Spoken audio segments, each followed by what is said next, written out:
Mare, pero naman ang motor. Eh, may utang si kumare kay kumare. Hindi mo ako pahingaramin? Sige. Singilin ko na lang yung utang mo. Ah, di ba? Sige na nga, Mare.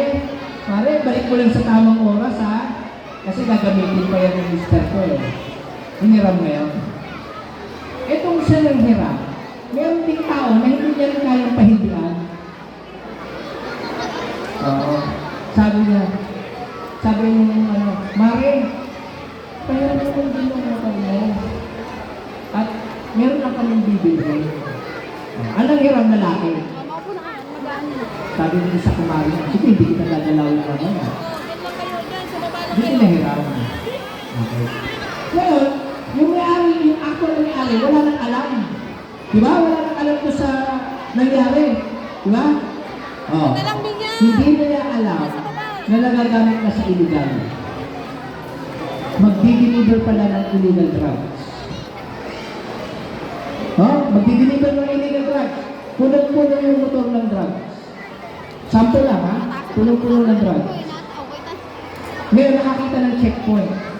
Eh, full na, naka-helmet, naka-jacket. So, unidentified siya.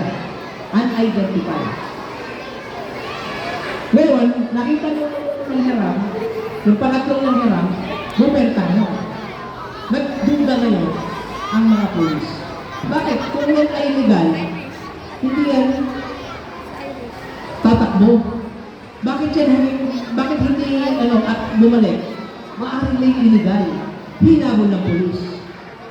Eh dahil mabilis, ang ginawa, iniwanan ang motorsiklo at nakatakas yung unidentified person. Remember, unidentified, hindi alam. Ngayon, nakuha yung motor, puno-puno na drugs. Dinala sa istasyon. Sa palagay ninyo, ganito yung gagawin ng pulis sa report. Kung mga Tagalog yung report, may nakuha kaming motor na punong-puno ng shabu. Hindi naman na-identify yung tao.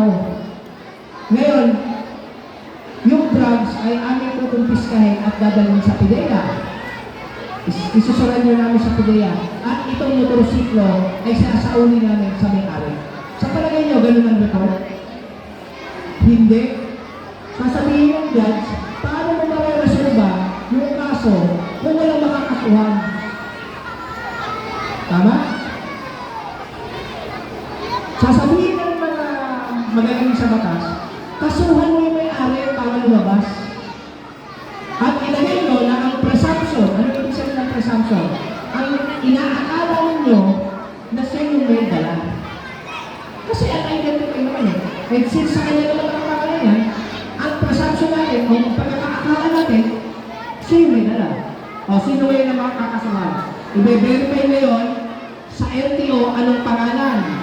Kung sino yung registered owner, siya muna ang kakasuhan ng mga pulis.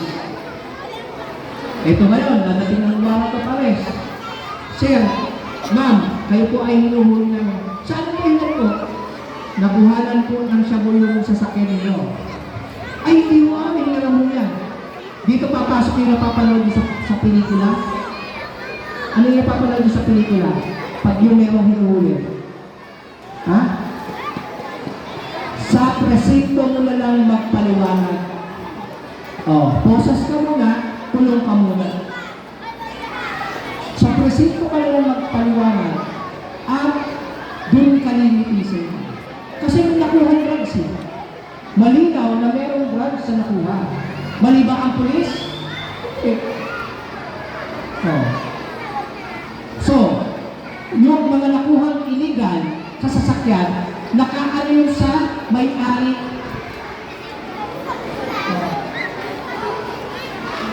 Number one, bakit involved ang may-ari?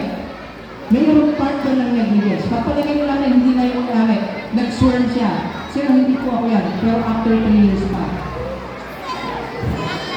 Siyempre, ang tagal ng justice system eh. Tulog ka muna, after 3 years, napatunayan na wala ka pala talaga